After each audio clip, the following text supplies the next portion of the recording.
the Russia-Ukraine war stop anytime soon? Well, Ukraine and the U.S. recently agreed to a 30-day ceasefire proposal. But is Russia on board? Here's Russian President Vladimir Putin yesterday. We agree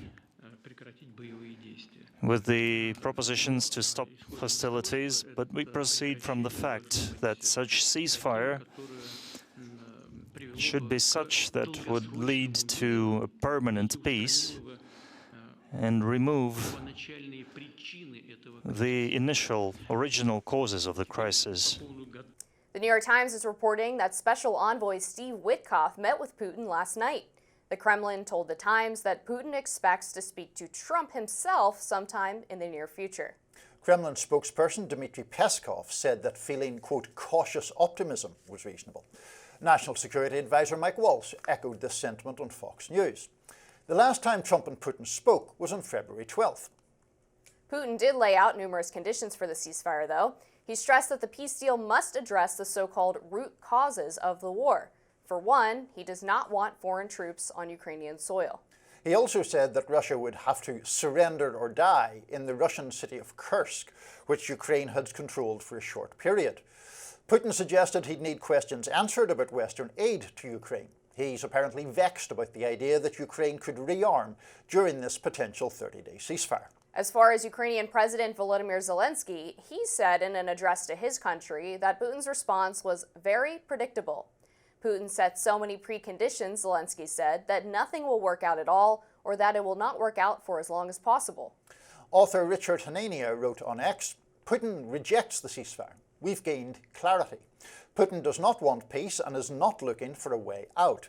It's now the Trump administration's move, and it has no good reason to hold back support for Ukraine. Chief political analyst for Fox News, Britt Hume, wrote, if Putin rejects the Trump ceasefire proposal, we will then find out what, if anything, Mr. Trump has in store to punish Russia. I'm not prepared to believe the president will sell out Ukraine to end the war, but if Putin refuses to accept the ceasefire and come to the table, we'll find out soon enough. So this is an interesting one, Amber. I mean, I'm not sure it breaks down completely on partisan lines. I am skeptical of Vladimir Putin, as I think everyone should be.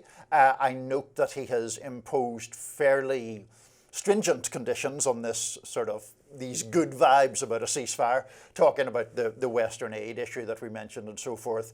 It seems to me that even though there is this push to create a sense of optimism, we're still some way from resolving this. But where do you sit? Yeah, I sit about in the same spot. I mean, look, I think it's obviously a positive development that we're even discussing the idea of a ceasefire. I think this would have been unimaginable even a year ago. So the fact that it's on the table seemingly is great news. At the same time, obviously, there's going to be a lot of negotiating left to do, a lot of moving parts to this, and both Russia and Ukraine have kind of dug in their heels pretty aggressively to this point, where even with U.S. involvement, it's going to be hard to find an arrangement that satisfies both of them. I mean, the reality is they're both going to have to make major concessions in order for this to work properly. I take that point that there will have to be compromises to reach a deal.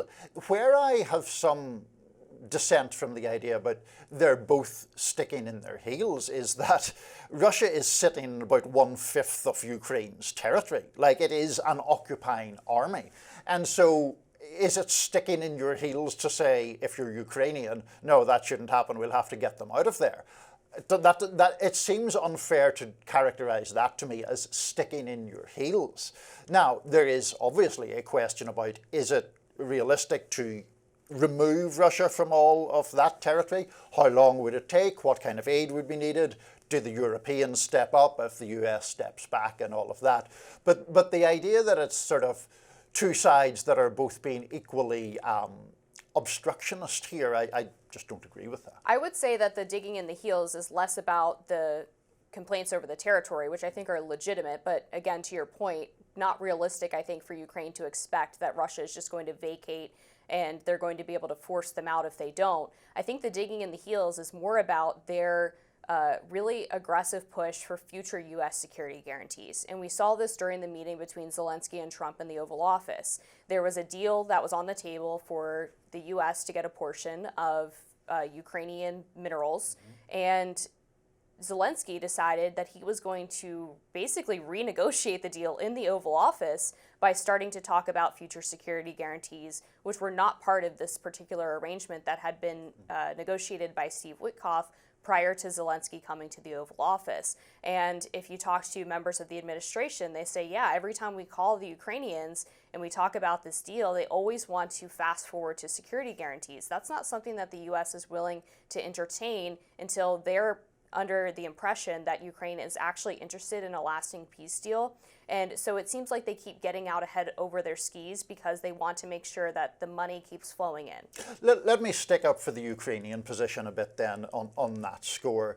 It is true that the mineral deal contains, as you said, no security guarantees from the US. The question is that a good thing or not? And I would argue that it is not, because the Ukrainians have had the experience previously with Vladimir Putin of coming to agreements, perhaps not backed by the US, but backed by the Europeans, that Putin has then circumvented or broken.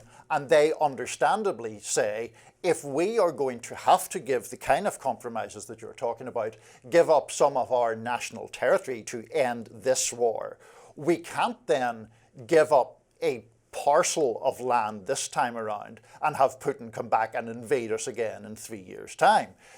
Any ceasefire agreement, any lasting ceasefire agreement, has to be underwritten in a way that makes it credible. And it is, to my mind, entirely plausible for the Ukrainians to say, how are we going to make it credible given Putin's past record? Is the US going to say, we will stand with you? If the answer to that is no, then who is going to stand with us? Those all seem perfectly legitimate questions. Of course, they are legitimate questions. The problem that I have is that they agreed to the minerals deal by all accounts, and Zelensky was pushing for coming to the White House, talking with Trump in person, doing this bilateral meeting, having their joint press conference. They were supposed to sign the deal that day, and he decided to renegotiate in front of the American press. I mean, this is interesting. I knew we'd eventually arrive at a place of partisan difference in this. I think that he was essentially set up by Vance and Trump, and that he was goaded, and whether he should have taken the goading or not is a different matter. But it was Vance who raised the argument that we have to think about diplomacy here. And Zelensky made the very fair counter-argument that we have tried diplomacy before. Putin has violated the terms that were agreed upon, so we can't just rely on words alone without some level of security guarantee. It started way before that, though. Watching the full press conference between these two, this was, 45 minutes long?